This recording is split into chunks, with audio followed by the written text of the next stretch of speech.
Bismillahirrahmanirrahim. Assalamualaikum warahmatullahi wabarakatuh. Saya akan menyampaikan tentang pelaksanaan penelitian pada tahun akademik 2019 sampai tahun 2020. Judul penelitian saya, pengembangan muatan geowisata geopark dalam kurikulum muatan lokal daerah untuk mewujudkan destinasi wisata di Kabupaten Sukabumi. Mengapa saya memilih judul ini? Itu ada latar belakangnya. Yang pertama, memang secara fakta Sukabumi memiliki potensi keunggulan alam dengan adanya bentangan alam atau geopark. Jadi taman bumi, geo itu bumi, parknya taman. Benar-benar suatu taman yang membentang berada di 8 kecamatan, yaitu Kecamatan Ciracap, Surade, Waluran, Simpenan, Palabuhan Ratu, Cikakak, dan Cisolok. Mengapa potensi keunggulan lokal itu perlu diangkat sebagai muatan kurikulum? Karena merupakan indigenous, jadi keunggulan lokal, atau dengan kata lain local indigenous. Nah, local indigenous ini adalah memuat baik itu pengetahuan maupun nilai-nilai yang perlu ditransformasi kepada generasi muda. Namun apa kenyataannya, di Sukabumi itu belum disusun dalam bentuk dokumen tertulis berupa kurikulum muatan lokal daerah. Sedangkan untuk menjamin sustainability of indigenous knowledge itu perlu adanya kurikulum, sehingga proses transformasinya melalui pendidikan itu bisa kontinu. Dan suatu hal yang amat urgen, Geopark Sukabumi ini sudah mendapat pengakuan dari UNESCO, sehingga disebut dengan Ciletuh Palabuhan Ratu UNESCO Global Geopark atau Ciletuh Palabuhan Ratu UGGP. Itulah salah satu beberapa yang menjadi latar belakang saya menentukan judul sesuai dengan latar pendidikan saya, yaitu pengembangan kurikulum. Ini adalah 8 kecamatan lokasi bentangan geopark dengan berbagai jenis keunikan.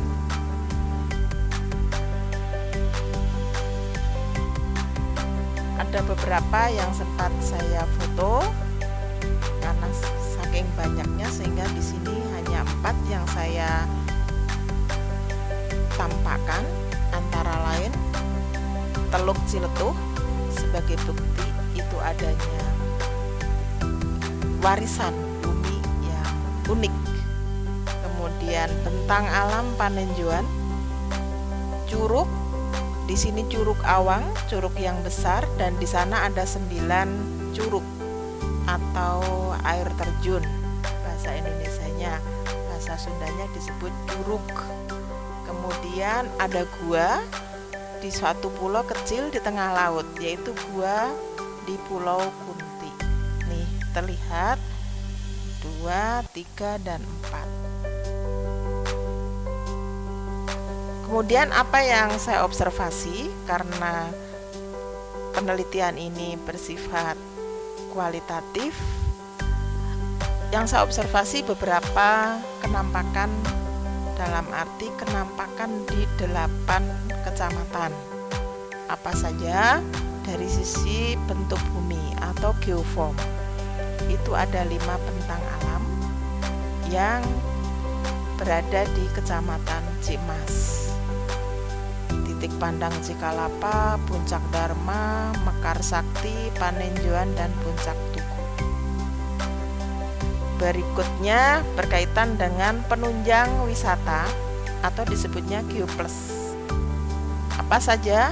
Di sana ada geoarkeologi, ada situs cengkuk, ada situs Pangguyangan, kemudian legenda Ciltuh, flora fauna, mulai marga satwa Cikepuh, hutan konservasi Cipocang, sejarah budaya dan sosial karena ada kampung adat Sirna Resmi, Cipta Gelar, dan Cipta Mulya. Ada 3 kampung adat. Nah, itu berada di 4 kecamatan dari 8 lokasi, yaitu Cikakak, Cisolok, Cimas, dan Palabuhan. Kemudian dari sisi keunikan geodiversity, apa saja? Di sana ada jenis batuan, singkapan batuan, ada batu batik, batu punggung naga, batu cula badak, batu komodo, batu kodok, dan ada pulau-pulau kecil, Pulau Mandra, Pulau Kunti, lava bantal, curug, gua, dan geyser. Itu tersebar di 3 kecamatan, yaitu Cimas, Cisolok, dan Suradi. Kemudian keunikan biodiversity itu ada bunga rafflesia, hutan Cipecang, ada penyu hijau, kemudian ada suaka marga satwa di Cikepuh, dan ada kampung Hanjeli. Nah, itu di 4 kecamatan, yaitu Cimas, Ciracap, Waluran, dan Palabuhan Ratu. Kemudian dari sisi cultural diversity, keanekaragaman budaya, adanya kampung adat tadi sudah saya sebutkan, Sirna Resmi, Cipta Gelar, Cipta Mulya, dan ada peninggalan alat kesenian ketika Kerajaan Banten masuk wilayah 8 kecamatan. Itu ada di Cisolok dan Cimas. Kemudian suatu yang nampak jadi bisa menjadi bukti bahwa disitulah ada taman bumi, disebutnya kenampakan geodiversity. Itu bentang alam atau landscape, pulau-pulau kecil, gua, kemudian pantai, batu-batuan, itu tersebar di kecamatan Cimas, Ciracap, Waluran, Simpenan, Surade, Palabuhan Ratu, Cikakak, dan Cisolok. Kemudian ada nilai pengetahuannya, yaitu tentang apa itu jenis-jenis batuan, bagaimana proses terjadinya singkapan batuan, bagaimana sampai terjadi bentang alam, apa manfaatnya bagi kehidupan, pantai, curug atau air terjun, gua, pulau-pulau, semuanya itu punya proses, punya latar belakang bagaimana terbentuknya. Itu adalah geodiversity sekaligus geoform. Nah, itu semuanya bisa disaksikan di Cimas, Simpenan, Palabuhan Ratu, Surade, Cikakak, dan Cisolok. Ini adalah nilai-nilai pengetahuan yang tentunya perlu ditransformasikan melalui pendidikan.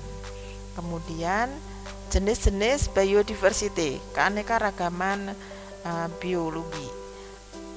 Konservasi penyu itu di Kecamatan Ciracap, Hanjeli di Waluran, hewan langka, suaka marga satwa, dan hutan itu di 3 kecamatan, Ciracap, Waluran, dan Palabuhan Ratu. Apa sih sebenarnya nilai pengetahuan biodiversity?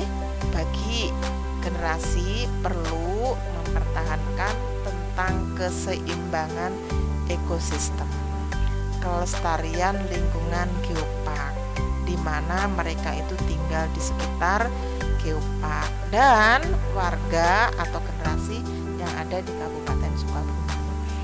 Nah, nilai-nilai pengetahuan tentang biodiversity itu ada di Kecamatan Cimas dan Palabuhan Ratu. Cultural diversity itu ada di kampung adat, tadi sudah disebutkan. Dan nilai-nilainya apa sebenarnya? Di kampung adat itu ada nilai kearifan lokal. Di sana masyarakatnya di dalam pertanian, di dalam pola hidup sehari-hari itu mempertahankan sesuatu yang arif, yang berdaya guna, yang bermanfaat untuk kelangsungan hidup masyarakat setempat. Kemudian artefak itu sempat saya observasi dulu juga yang dipajangkan di sekretariat Geopark. Nah, itu ada batu-batuan peridotit usianya 65 juta tahun yang lalu. Ini kan perlu dilestarikan, sehingga ketika belum disosialisasikan, batu-batuan keindahannya, kekuatannya itu diambili secara liar oleh masyarakat. Tetapi ketika sudah sosialisasi, ini menjadi sadar bahwa itu perlu dilestarikan. Tapi bagaimana generasi kan juga perlu tahu. Nah, tanpa melalui pendidikan itu akan tidak sustain atau tidak berlangsung dari generasi ke generasi berikutnya. Itulah yang menjadi pertimbangan pentingnya disusun kurikulum muatan lokal daerah bermuatan geowisata geopark. Kemudian ada batu andesit, batu basal atau lava, itu usianya kurang lebih 24.000 tahun yang lalu. Kemudian gabbro ini yang kuat itu ada di Cikepuh. Kemudian sekisijo itu sebagai batuan metamorfik. Kemudian ada batu serpentinit, ada batuan filit dan antibolit. Itu jenis-jenis batuan yang benar-benar asli ada di sekitar atau di wilayah 8 kecamatan. Namun khususnya batu-batuan ini ditemukan di Kecamatan Cikmas. Saya tidak hanya sebatas observasi, kemudian mempelajari dokumen maupun artefak, tapi saya mencari narasumber. Nah, ada 3 narasumber utama yang saya temui. Saya ingin pendapat dari beliau-beliau, sebenarnya perlu atau tidak sih geopark ini ditransformasikan kepada generasi, dan bagaimana untuk bisa sustainabilitasnya itu terjaga sehingga terus kontinu ditransformasikan kepada generasi. Nah, antara lain yang pertama itu Pak Rahman Shah Akbar, itu kasih sarana wisata di Dinas Pariwisata dan Budaya Kabupaten Sukabumi. Menurut beliau ada 3 potensi geopark itu, yaitu geodiversity, biodiversity, dan cultural diversity. Nah, menurut keterangan berikutnya, sebenarnya itu kan laboratorium alam yang bisa dipelajari oleh siswa sebagai generasi muda yang perlu tahu, punya kewajiban, punya tanggung jawab untuk tetap menjaga kelestariannya.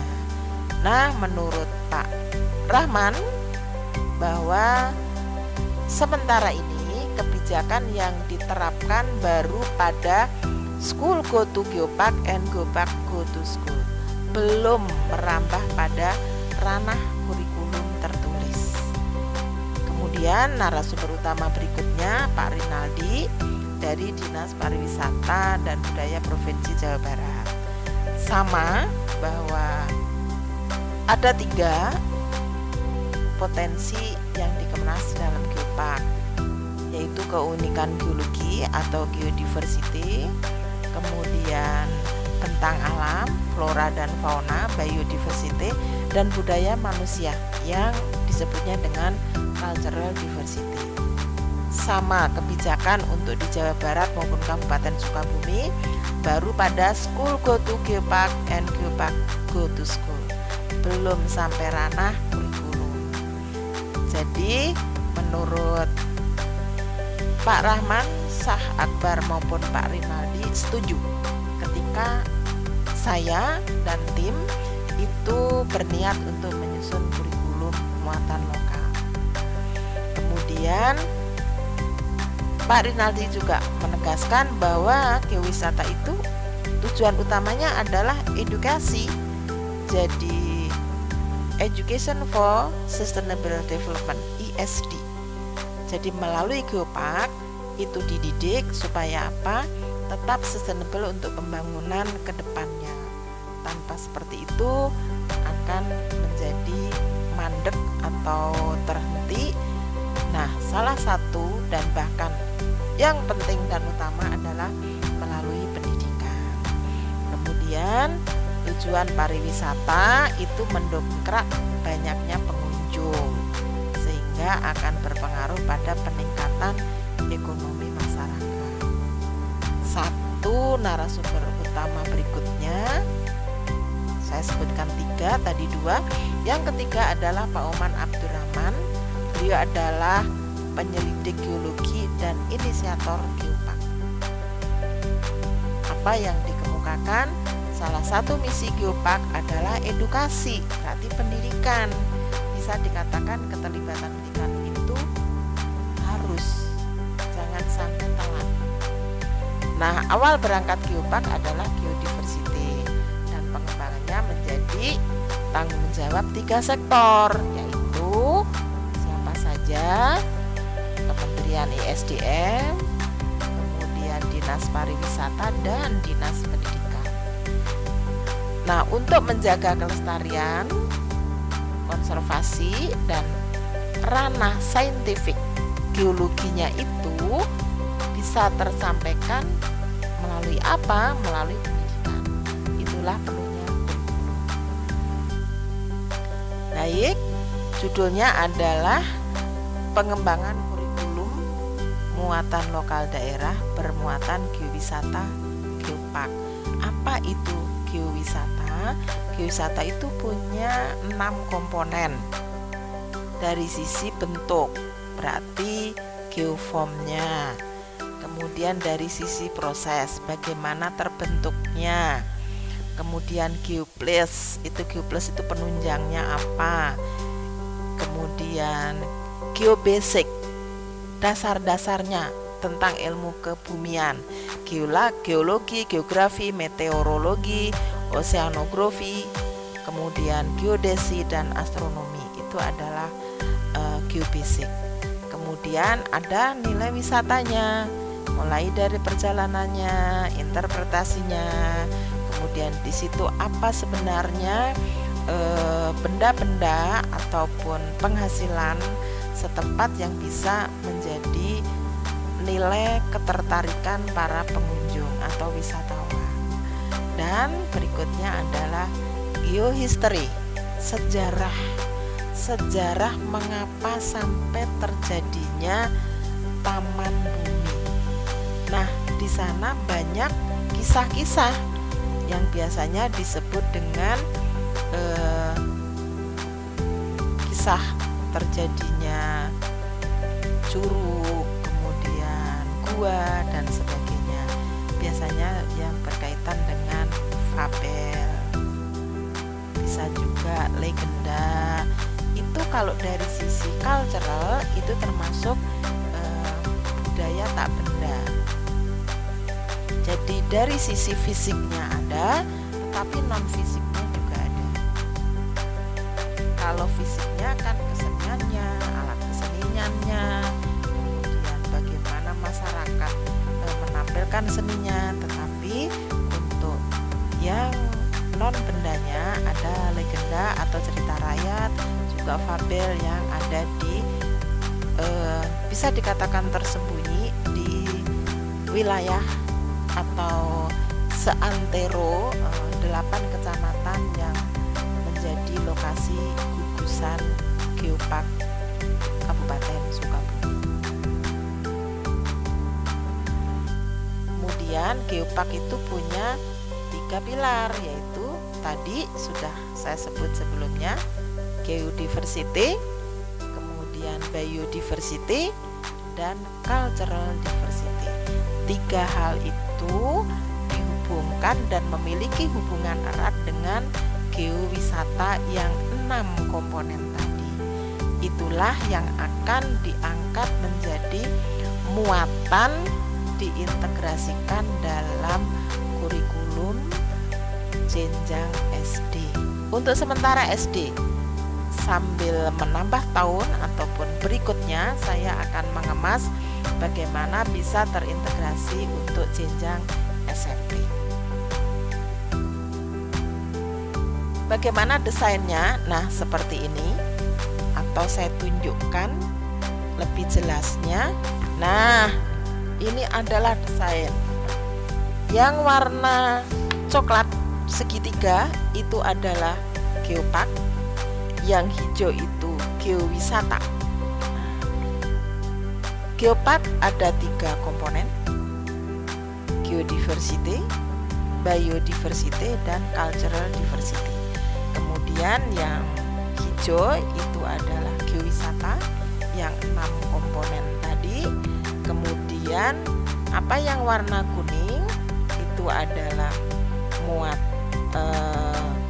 temanya, karena di SD itu berlaku tematik. Kemudian yang orange itu adalah kompetensi dasarnya untuk setiap bidang studi. Kemudian yang hijau muda itu adalah komponen inti kurikulum